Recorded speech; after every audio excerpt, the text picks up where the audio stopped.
Hey, this is Robert of MayflowerBookshop.com.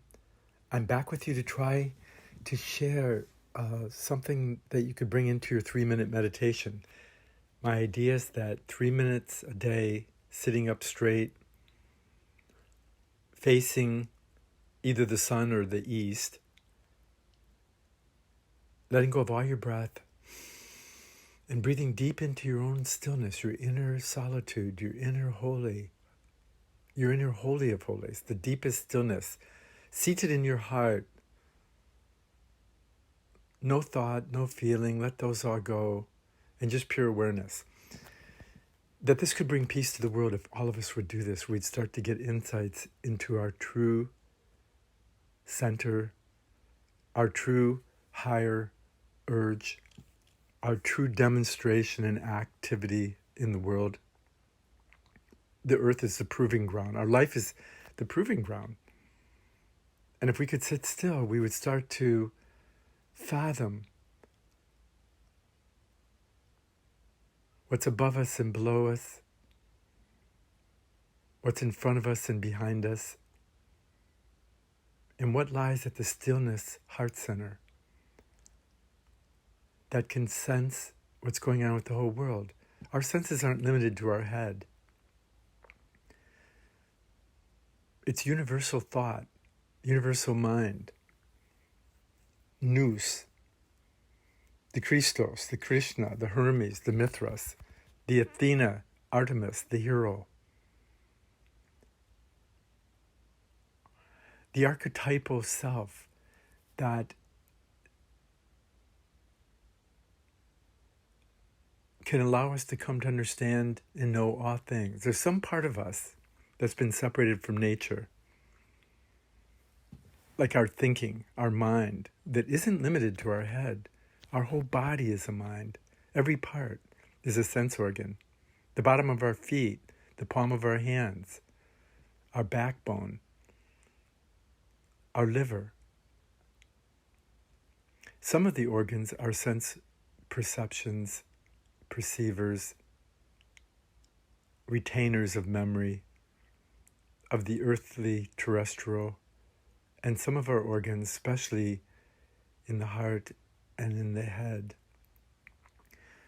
are supersensible, supersensual perceptive organs, transmitters of cosmic significance and universal significance. Blavatsky, in her collected writings, comments on how the I, the reincarnating ego, comes from outside, and universal mind, universal thought itself, finds and uses the brain as an apparatus. Our true sense of self or ego is a ray of universal mind, individualized for the space of a cosmic life cycle, during which space of time it gets and explores and expresses and experiences in almost numberless reincarnations or rebirths into new form, after which it returns to its parent source. Brain cells are receivers and conveyors of all the pictures and impressions of the past, not their retainers. This is a huge idea. So what I wanted to share, and this is something that I think Rudolf Steiner had to have read. Rudolf Steiner being, at one point, one of the great leaders of the Theosophical Society in Europe. So in this 3-minute meditation, I'd like you to consider that when I say I am still, I am moving, I am thinking, feeling, willing, that there's an I that can hold all my many lifetimes. I mean, to just simply start with it, Rudolf Steiner says, who I believe was a great student of theosophy and the ancient wisdom, and tried to digest all the experiences as Manly Hall did, and actually as Blavatsky did, to digest all the experiences of the ancient world with a beautiful understanding that we originally came from the spiritual worlds, that we came from more of an at-one-ment and harmony and mindfulness of the one in all. This isn't mystical. This is that some part of us in our spirit is at one with everything in the universe and can come to understand everything in the universe. And if we want to, we can, in time, take a form that examples or exhibits or expresses or reflects or mirrors that oneness. And that human beings have been cut off from understanding their intimate connection with each other and all life.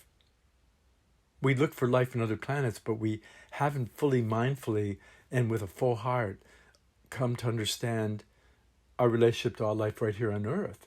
There's life on Earth that we don't even know about, that we've been kind of murdering with our over-concretization and cementing of ourselves in what often isn't a home, but it's more of a funeral home.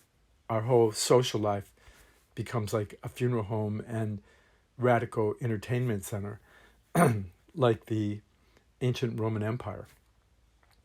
Okay, I didn't mean to get lost in colorful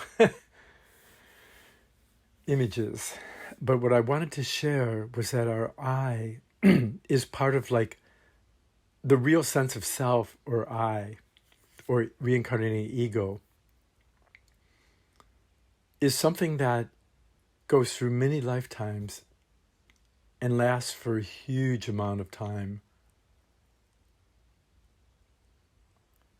Learning and having every kind of experience. We learn to walk in every man's moccasins. Like the Native American Indians would say that wisdom comes when you can learn to experience what everyone goes through.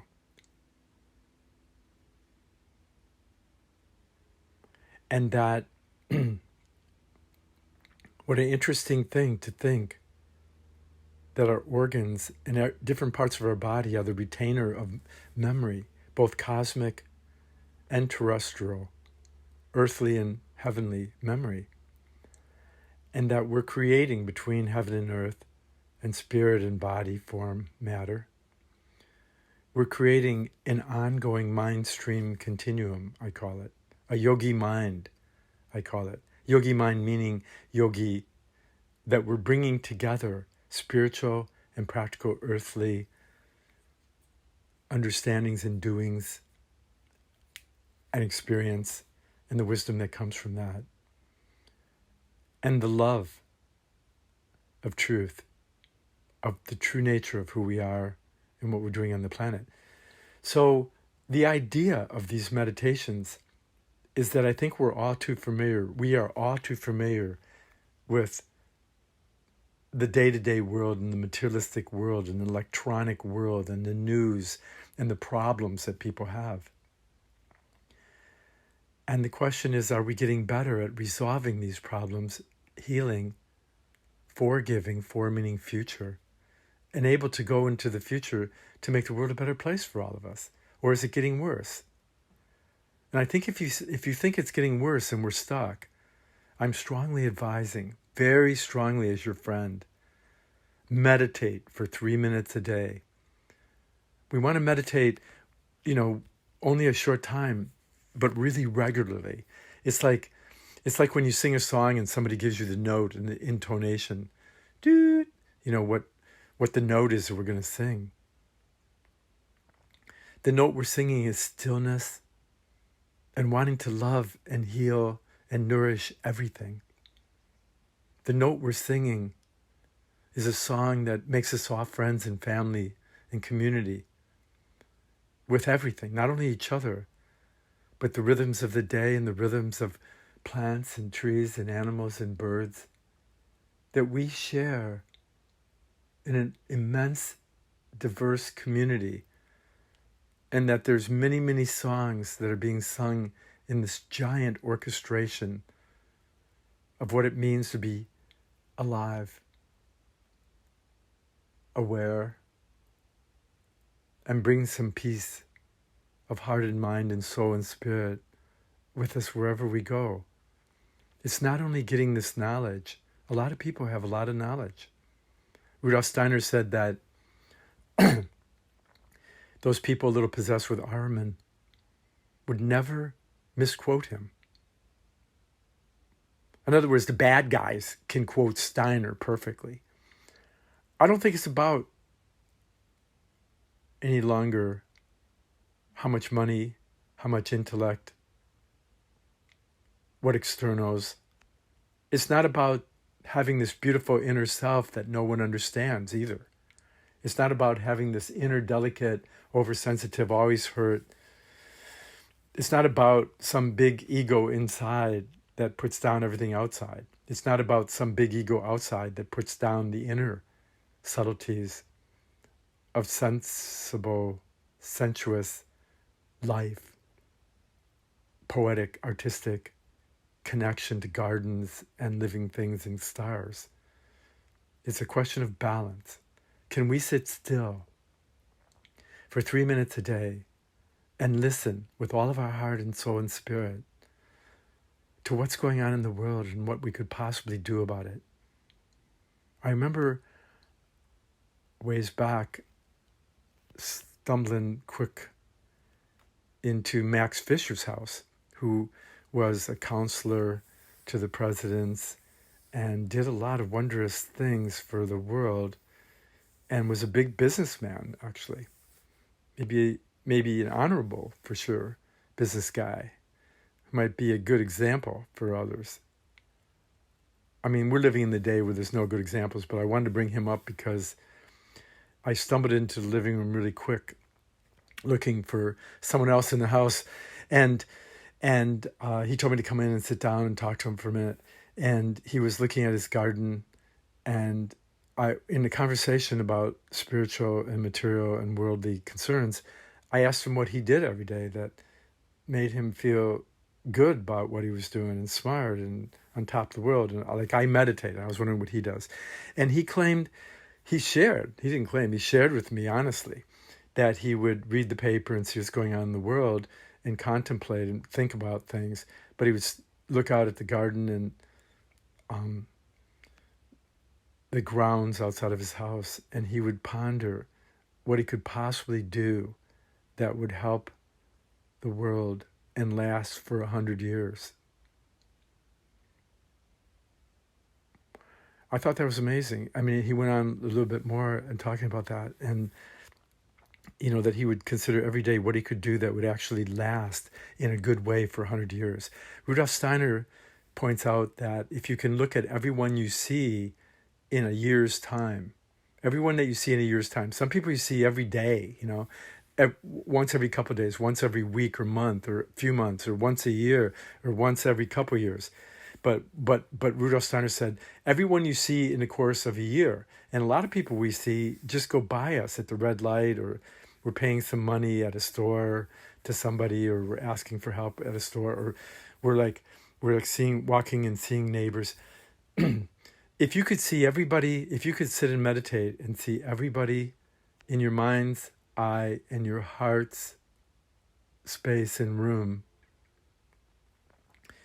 and we can hold everybody in our consciousness that we see in a year at once, all at once in our mind.